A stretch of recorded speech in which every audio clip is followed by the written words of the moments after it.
주께서 이 한 시간에도 주를 사모하며 나왔사오니 하나님께서 오늘의 말씀처럼 우리 모든 성도들이 축복의 토치를 받을 수 있도록 역사하여 주옵소서.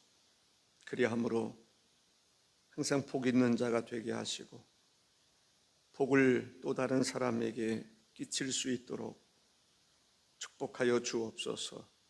예수님의 이름으로 기도하옵나이다. 아멘.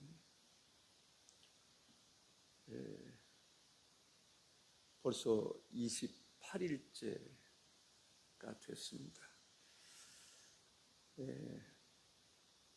하나님의 축복이 우리 모두에게 다가오고 또 충만해야 될 줄로 믿습니다. 축복을 받자. 축복을 사모하자. 축복 주시는 하나님을 신뢰하자. 우리가 하나님 앞에 기도할 때에도 믿음으로 기도하면 역사가 일어납니다. 하나님 말씀을 받을 때에도 믿음으로 받으면 살아있고 운동력 있는 말씀이 우리의 삶을 이끌어 가실 줄로 믿습니다. 하나님께서는 하나님의 백성들에게 축복을 약속해 주셨어요. 하나님은 신실하신 분이시라 약속을 지키시는 분입니다. 그런데 축복을 해주는데 조건이 하나 있어요. 무조건 축복해 주는 게 아니에요.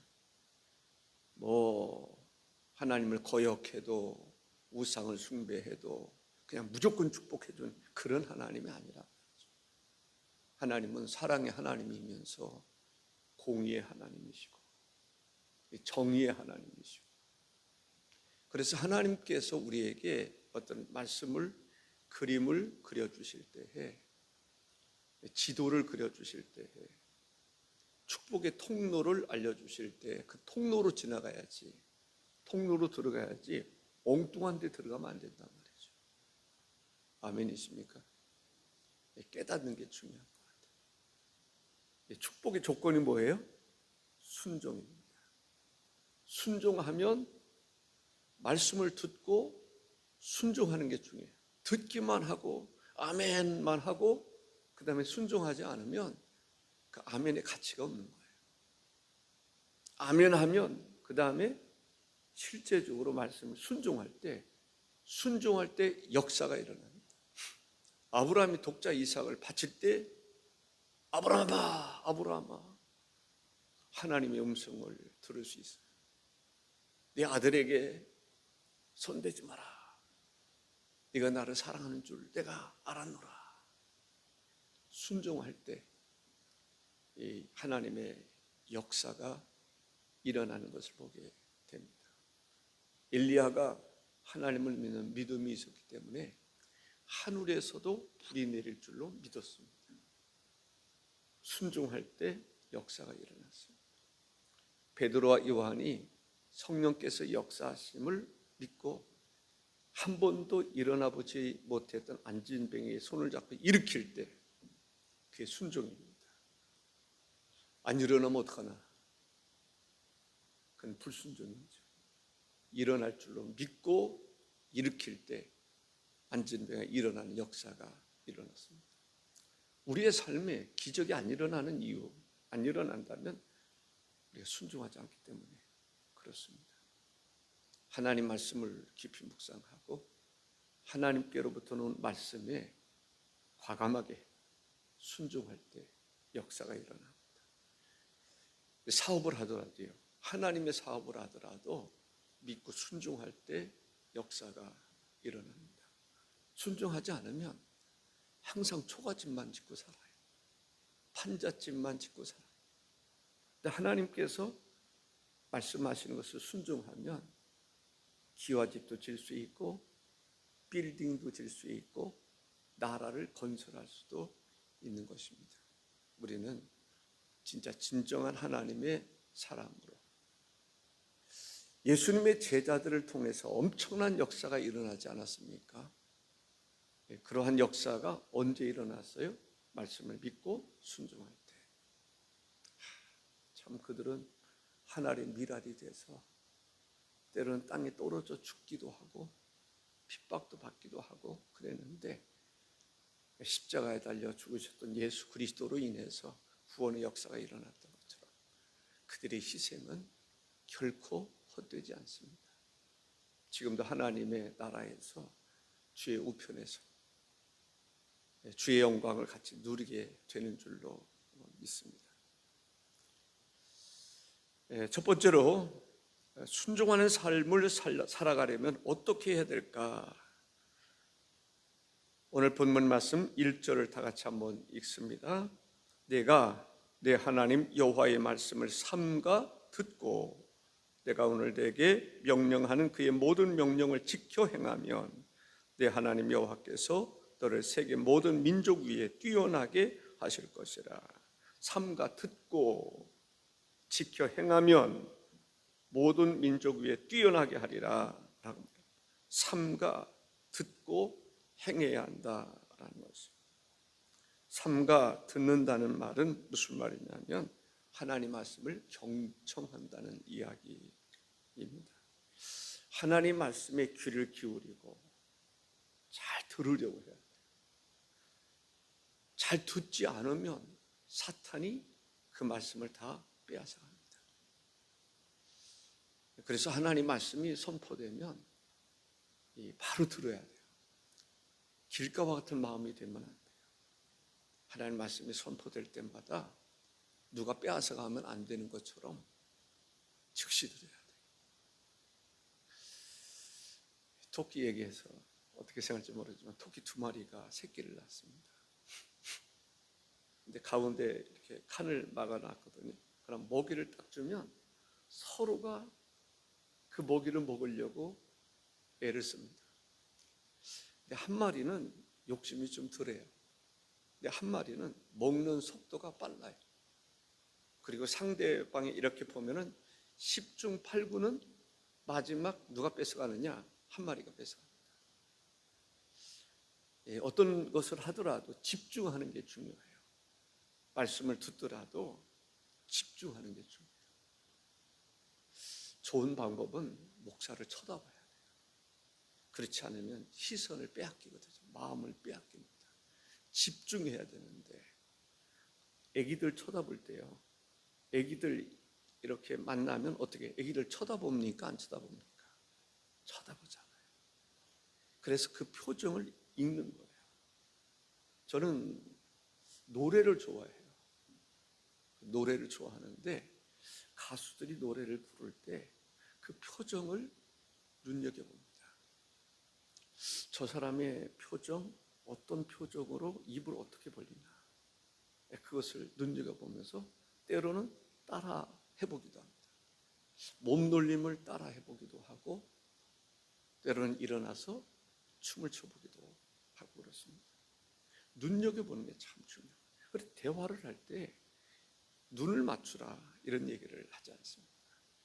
하나님 말씀을 들을 때에 경청하는, 집중하는 태도가 필요하다는 말씀을 드립니다. 경청하지 않는 이유가 뭘까요? 딴 생각하는 거예요. 내 생각하는 거예요. 내가 말씀을 평가하는 거예요. 그런데 그게 정상인 것 같은데요, 그게 정상이지 않을 수 있어요. 그 자체가 사탄의 역사일 수 있어요. 그래서 하나님 말씀이 선포될 때 사탄이 생각을 딱 바꿔가지고 말씀을 못 듣게 해요. 말씀에 아멘 안 하게 해요. 다음에 해도 되지. 이미 빼앗긴 거예요. 말씀은 땅에 떨어진 거예요. 말씀이 옥토에 떨어져야 되는데 바닥에 떨어지면 안 되잖아요. 하나님 말씀을 경청, 듣고 라고 하는 말씀이 경청하는 것을 집중해서 듣는 것을 보게 됩니다. 집중할 때는 내 몸도 따라가고 마음도 따라가고, 그렇죠? 생각도 따라가고 모든 것이 같이 움직이는 거예요. 마음만 움직이고 몸은 따로? 그게 아닙니다. 뭔가 집중하다 보면요, 텔레비전을 볼 때도요, 그냥 저는 뭐 운동을 잘하는 편이 못 돼요. 근데 어떤 때는 좋아해요. 배구도 좋아하고 축구도 좋아하고 야구도 좋아하고 그냥 좋아하니까 워커힐에 장신대 다닐 때 인천까지 가서 야구 구경하러 가고 몇 차례 간 적이 있고 금산에서 목회를 할 때도 대전에 여러 차례 와서 야구 구경도 하죠. 그러면요 막 그 열광할 때는 어때요? 내가 막 몸이 막 움직인다고 와 소리도 지르고 그런 거예요. 우리가 말씀을 들을 때 몸도 움직여요. 집중하게 돼요. 마음도 움직여야 돼요. 내 영혼도 움직여요. 말씀을 받을 때 내 몸이 반응하게 되고 말씀의 은혜를 받고 마음이 은혜를 받고 내 영혼이 은혜를 받는단 말이죠. 그러니까 말씀은 그만큼 소중한 거예요. 그래서 하나님 말씀을 잘 경청할 수 있어야 된다라는 것을 알 수가 있습니다. 겸손히 주를 섬길 때라는 말씀이 있습니다. 겸손히 주를 섬길 때 찬양이잖아요. 겸손한 마음으로 말씀을 받아들일 필요가 있습니다. 사도행전 10장에 보면 고넬료가 백부장이에요. 와, 권력이 있는 사람이에요. 힘 있는 사람이에요. 위엄이 있는 사람이에요. 영향력 있는 사람이에요. 그런데 베드로를 초청했을 때 그가 무릎을 꿇고 절을 합니다. 마치 주를 경배하듯이. 절간에 가면 가서 뭐 하죠? 가서 절을 해요. 한 번 하고, 두 번 하고, 100번 하고, 1000번 하고. 와, 제가 한 사람 절을 하는 걸 봤는데 거기 세종시에 그 위에 가면 성제라는 데가 있고 거기에 절이 있어요. 그 우물이 하나 있는데 그 우물이 깊이는 한 저 정도밖에 안 돼요. 그런데 그 물이 얼마나 많이 나는지 저는 산 꼭대기에 그렇게 물이 많이 날 수 있을까 할 정도로 그 밑에 논이 다 그 물로 샘물로 농사를 짓습니다. 그런데 절간에서 절하는 사람도 있고 또 거기서 절하는 사람도 있는데 몇 번 하는지 쇼를 끌 그랬어요. 1시간 후에 지나가 1시간 후에도 봐도 여전히 절하고 있어요. 내가 볼 때 2시간 후에 봐도 여전히 절하고 있어요. 와, 정성 하나는 최고다라는 생각이 들어요. 겸손히 주를 섬길 때 우리가 겸손한 마음이 필요합니다. 예수님 말씀하시잖아요. 나는 마음이 온유하고 겸손하다. 겸손한 자는 말씀을 아멘으로 받습니다. 말씀을 말씀으로 받습니다. 근데 교만한 사람은 말씀을 내 생각으로 받습니다. 내가 평가하고 그런 사람에게는 말씀에 정말 그 본질적인 능력이 그 사람에게는 없습니다. 그냥 왜냐? 말씀이 내 생각에 섞여서 진짜 말씀으로 받아들여지질 않는 거예요. 그것을 성경으로 말하면 사탄이 그 말씀을 빼앗아가는 거예요. 그래서 열매를 못 맺게 만드는 거죠. 그런 사람들은 말씀을 듣긴 들어요. 듣는다고 열심히 듣는다고 하는데 말씀이 없어요. 마음에는 남는 게 없어요. 영향력이 없어요. 왜? 내 생각과 말씀이 짬뽕이 돼가지고 진짜 말씀이 아니에요. 거기에 말씀의 능력이 안 나타나는 거예요. 이것도 아니고 저것도 아니고 말씀을 듣는데 늘 이것도 아니고 저것도 아닌 것을 가지고 간단 말이죠. 그러니까 말씀이 실제적으로는 마음에 없는 거예요. 영혼이 우리의 영혼은 말씀을 먹어야 살아요. 육적으로는 음식을 먹어야 사는 것처럼 내 영혼은 말씀을 먹어야 돼요. 근데 말씀을 먹어야지 잡탕밥만 먹으면 안 된단 말이죠. 이것도 아니고 세상적인 거 하고 말씀하고 섞인 거 그냥 말씀을 아멘으로 받아들여야 되는데 내 생각과 말씀이 섞이는 순간에 말씀이 아니에요. 그래서 우리가 말씀을 들을 때에는 경청하는 게 중요하다. 말씀을 잘 들어야 된다. 들을 때 와, 진리구나라는 것을 발견해요. 말씀을 말씀으로 받으면 진리입니다. 그런데 말씀으로 받지 않으면 생각일 뿐이에요. 지식일 뿐이에요. 하나님 말씀을 지식으로 듣지 말고 하나님 말씀을 진리로 받아들일 때 진리가 내 안에 들어오면 내 영혼이 소생하고 내 영혼이 살아요. 진리로 인해서. 아멘. 말씀을 진리로 받아들일 때 진리가 내 안에서 나를 자유케 하고 나를 새롭게 하고 변화시키고 역사가 일어나는 것을 볼 수가 있습니다. 내 생각이 나의 주가 되면 안 되고 하나님의 진리가 나의 주가 돼야 돼요. 내가 곧 길이요 진리요 생명이라고 주님 말씀하지 않습니까? 주님을 진정으로 만나려면 말씀을 진리로 받아들여야죠. 진리로 받아들일 때 말씀의 진리의 역사가 일어나요. 말씀을 길로 받아들일 때 길이 열려요. 길이 보여요. 말씀을 생명으로 받아들일 때 소생하는 역사가 일어납니다. 그래서 우리가 하나님께 기도해야 되는 것은 하나님의 말씀을 경청하게 하시고 하나님 말씀이 진리로 들리게 하시고 진리로 받아들이게 하셔서 진리가 내 안에 있게 하옵소서. 이런 기도를 할 필요가 있습니다. 하나님 말씀을 들으면 진리의 말씀으로 들으면 행동이 옮겨지고 진리의 말씀으로 듣지 않으면 행동으로 옮겨지지 않습니다. 우리가 하나님 말씀을 들었는데 행동은 변화가 안 돼요. 그러면 왜 그럴까요? 진리로 받아들이지 않기 때문에 그렇습니다. 하나님 말씀을 진리로 받아들이면 내가 행하려고 하지 않아도 행동이 옮겨지는 것을 보게 돼요. 하나님 말씀이 살아있으면요, 후장로님 말씀처럼 말씀을 읽으면서 감동이 되고 눈물이 나고 말씀이 살아있는 말씀으로 읽어질 때 보여질 때 역사가 일어나요.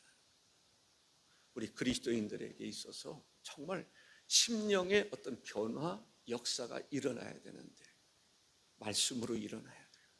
말씀을 진리로 받아들이는 것이 중요하다라는 것입니다. 야고보서 2장 26절에 영혼 없는 몸이 죽은 것 같이 행함이 없는 믿음은 죽은 것이니라. 그래서 영혼 없는 몸이 죽은 것 같이 내 영혼이 나에게서 떠나면 이미 뭐예요? 그 사람 죽은 사람. 내 영혼이 내 육체에 있을 때 내가 살아있는 거지 내 영혼이 나에게서 떠나면 그 사람은 실상은 죽어있는다.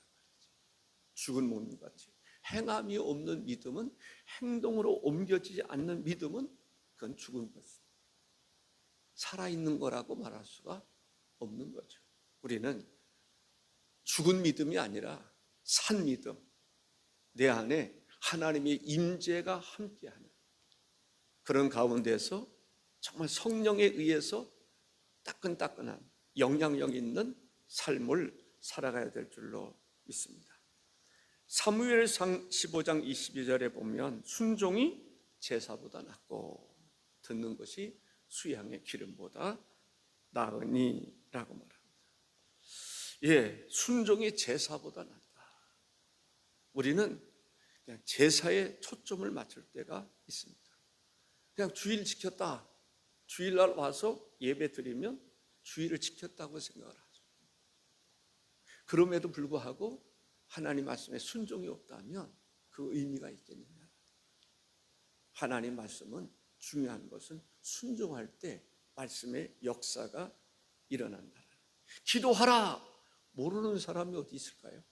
시험 보면 기도해야 됩니까? 안 해야 됩니까? 라고 시험 내면 여러분들 뭐라고 대답하겠어요? 기도 당연히 해야 된다라고 생각하지 않습니다. 정답은 알아요. 진짜는 모르는 거야. 기도하는 삶이 중요하다는 거죠. 지식으로가 아니라 내 생각으로가 아니라 진리로 받아들일 때 행동이 따른다라고 하는 것을 알 수가 있습니다.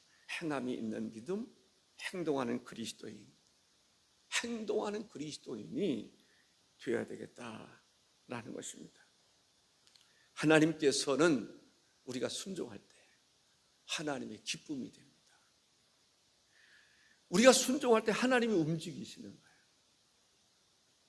순종하지 않을 때는 하나님이 움직이지 않아요. 그런데 말씀을 듣고 순종하는 사람이 있고 순종하지 않는 사람이 있어요. 똑같이 들어요. 순종하는 사람에게는 하나님이 움직이시는데, 순종하지 않는 사람에게는 하나님이 움직이지 않는다 말이죠. 개입하지 않는다 말이죠. 그래서 우리는 순종과 어떤 면에서 보면 씨름할 수 있어요. 순종하기를 힘쓰고 애쓰고, 그리고 순종할 때 역사가 일어나는 것을 볼 수가 있습니다. 오늘은 순종함으로 나도 복을 받고 자녀들도 복을 받고 민족이 복을 받고 열방이 복을 받는 그 이야기를 하고 싶습니다. 하나님 말씀에 순종할 때 어떠한 일이 일어나는가? 하나님 말씀을 순종할 때 어떤 역사가 일어나는가? 순종하면 세계 모든 민족 가운데 뛰어난 민족이 되게 하리라. 와, 우리가 그런 민족이 돼야 되는데, 대한민국이 그런 민족이 돼야 되는데, 이스라엘을 보면 대단하다라는 생각이 들어요. 와, 그렇게 생각하지 않습니까? 이스라엘, 작은 강원도만한 땅덩어리 민족이, 그것도 강원도만한 땅 중에서 쓸모 있는 땅이 별로 없어요. 가보면 다 사막. 모르겠어요. 60-70%는 사막. 그러면 실제적으로는 살만한 곳이 별로 없어요. 예루살렘도 이렇게 주변에 보면 저거 살만한 곳인가 싶을 정도입니다. 그런데 이스라엘을 향한 많은 민족들이 이스라엘을 없애려고 그러잖아요. 그런데 세계 어느 곳에 있든지 이스라엘의 대적자들을 향해서 쪽집게로 집어내듯이 싸우잖아요. 그들이 두려워합니다. 이스라엘을 두려워해요.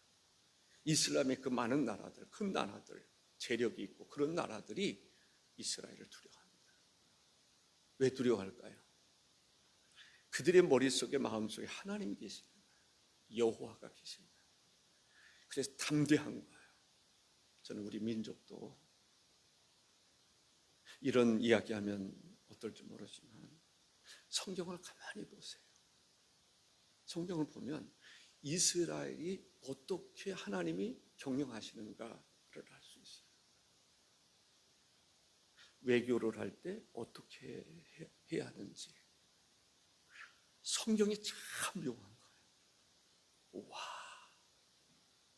그래서 성경을 안다는 게 우리나라 지도자들이, 전략가들이 성경을 알고 성경 속에서 답을 찾을 수 있으면 얼마나 좋아요. 성경을 모르니까 나라가 흔들리는 거예요. 아니, 세상 사람들이야 그렇다 할지라도 교회 지도자들이 알아야 그들로 인해서 민족이 복을 받고 모든 민족 위에 뛰어난 민족이 되고, 저는 여러분들이나 자녀들이나 우리로 인해서 대한민국이 모든 민족 위에 뛰어난 민족이 될 수 있기를 바랍니다. 아멘이십니까? 그러한 역사가 일어나기를 바라는 것입니다. 1절에 보니까 세계 모든 민족 위에 뛰어나게 하실 것이라 라고 말합니다. 13절에 보면 제 믿음의 어머니가 참 좋아했던 말씀인데, 여호와께서 너를 머리가 되고 꼬리가 되지 않게 하시며 위에만 있고 아래에 있지 않게 하시리니 오직 너는 내가 오늘 내게 명령하는 네 하나님 여호와의 명령을 듣고 지켜 행하며 라고 말합니다. 머리가 되고 꼬리가 되지 않는다. 위에만 있고 아래에 있지 않는다. 모든 민족 위에 뛰어난 민족 되게 하신다. 저는 여러분들의 자녀들도 모든 사람 위에 뛰어난 사람이 되기를 바랍니다. 우리 자녀들도 그렇게 되기를 바랍니다. 어제는 제 자녀들에 대한 얘기 좀 많이 했습니다. 너무 많이 했다라는 생각이 드는데요, 하는 이유가 있었습니다. 내 자녀라고 해서 다 잘하는 거 아닙니다. 다 효자겠습니까? 그렇지 않을 수 있어요. 근데 저는 하나님 말씀을 듣는 청중들, 여러분들을 바라보면서, 눈빛을 바라보면서 그들을 향해서 메시지를 전하는 것입니다. 자녀들 사랑을 한번 안아주고 비판하지 말고 잘못된 거 지적만 하지 말고 그들을 축복하는 부모가 되라는 거예요. 그럼 축복이 그들에게 흘러 넘치는 거예요. 근데 축복을 안 하고 염려만 한단 말이죠. 걱정만 해요. 그러니까 그 걱정을 먹어요, 자녀들이. 염려를 먹고 살아요. 그러니까 영적으로 잘 되겠습니까? 배탈 나잖아요. 그러니까 자녀들이 외로운 거예요. 힘든 거예요. 왜?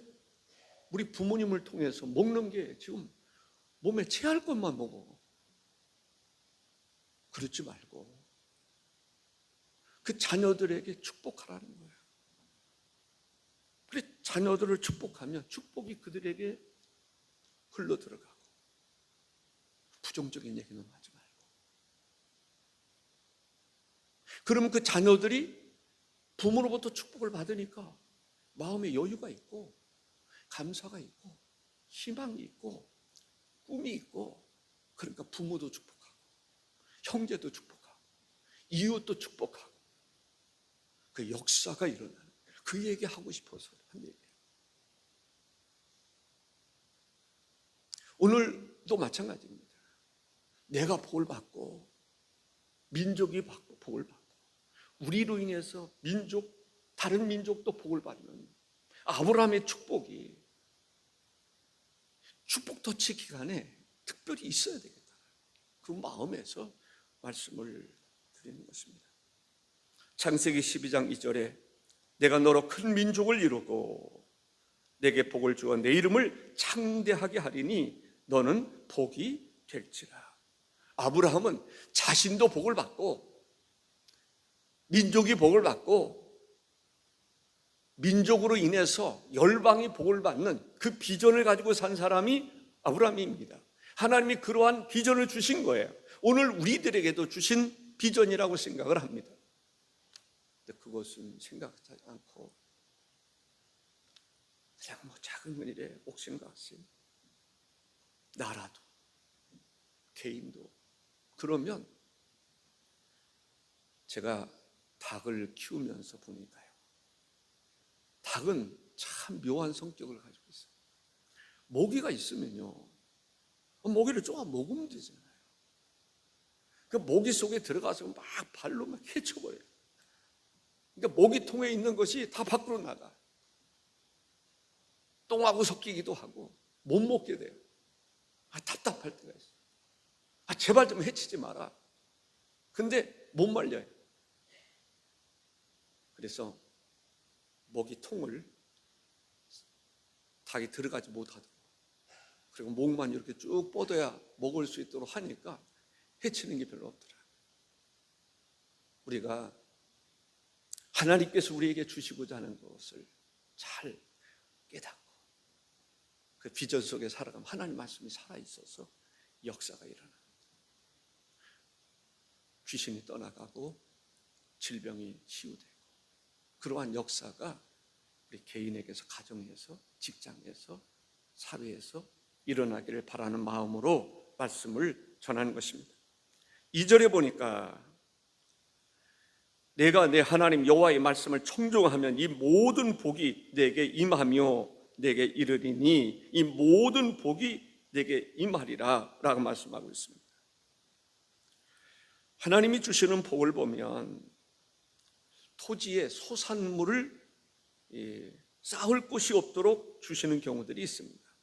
말라기 3장 10절에 만군의 여호와가 이르노라 너희의 온전한 11조를 창고에 들여 나의 집에 양식이 있게 하고 그것으로 나를 시험하여 내가 하늘 문을 열고 너희에게 복을 쌓을 곳이 없도록 붙지 아니하나 보라. 아까 말씀드렸던 것처럼 축복을 하는데 무조건 축복하는 게 아니라 조건입니다.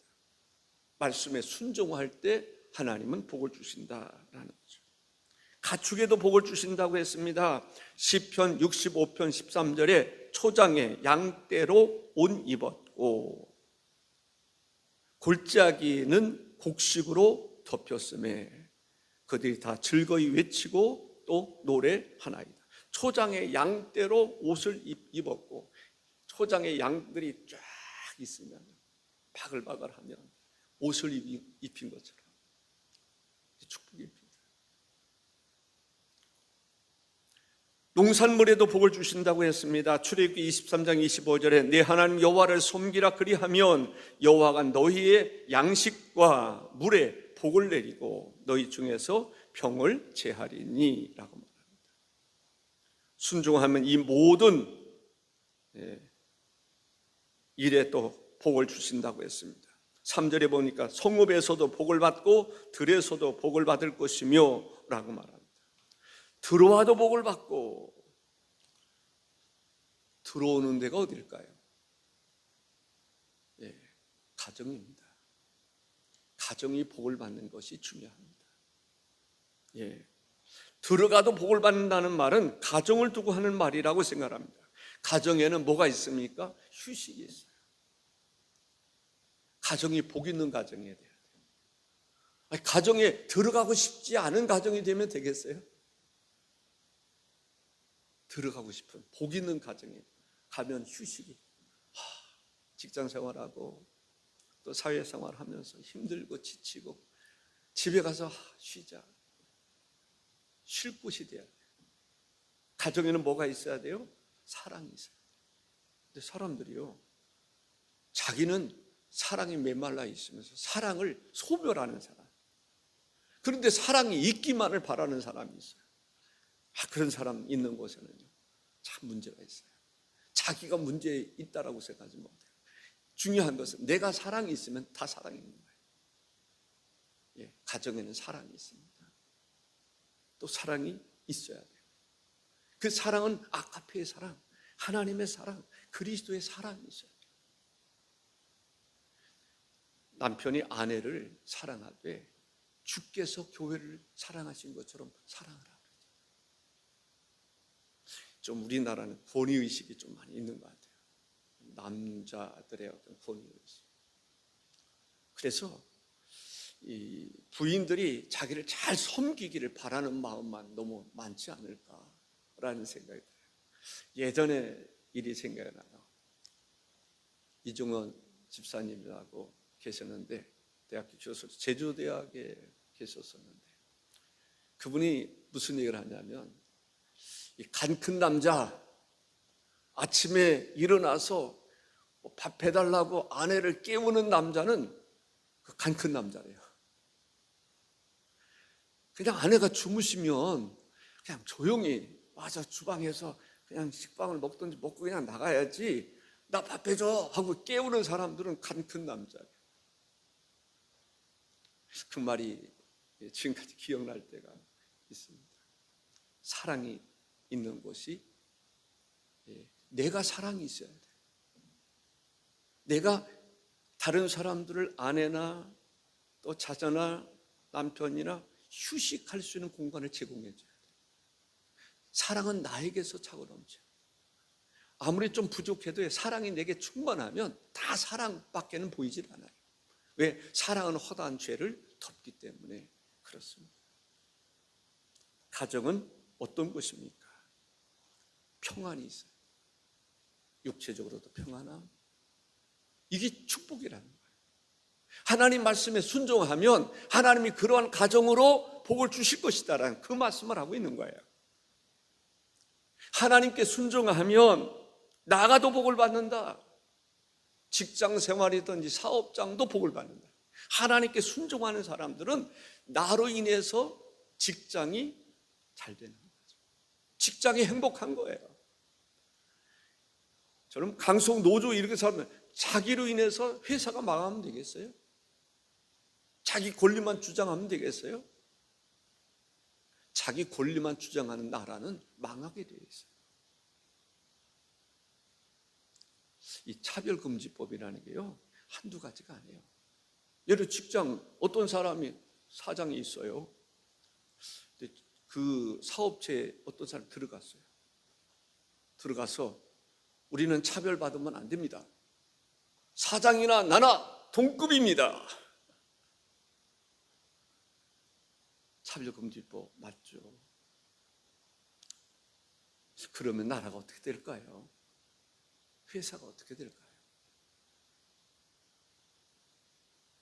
성경은 차별금지법 그것을 얘기하고 있지 않아요. 우리 남녀 여자 차별도면 안 됩니다. 제가 개척을 할 때 그 지하실에서 예배 드릴 때 한 남편이 교회를 왔어요. 너무 힘들다는 거예요. 부인이 전교조에 들어갔어요. 전교조. 그러면서 전교조에 들어가면서 부인이 확 바뀐 거예요. 남자나 여자나 차별이 뭐가 있습니까? 남편 당신만 차 가지면 됩니까? 나도 차 두 대 사는 거예요.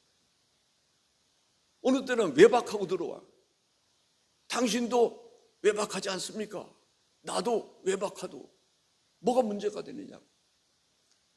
너무너무 힘들어서 어깨가 쭉 늘어졌더라고요. 그 옆에 주차장, 승강장 있잖아요. 거기 이렇게 남편을 보면 그 여동생이 와서 기도 제목을 내놔요. 이러한 상황인데 기도 좀 해주세요.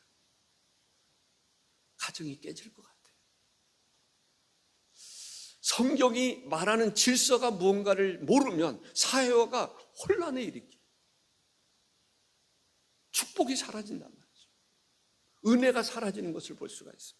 나가도 복을 받아야 되는데 그 복을 받기 위해서는 뭐가 필요하다고요? 조건이 무슨 조건이라고요? 하나님 말씀에 순종할 때 직장 생활이 즐겁고 사업도 즐겁고 그런 얘기입니다.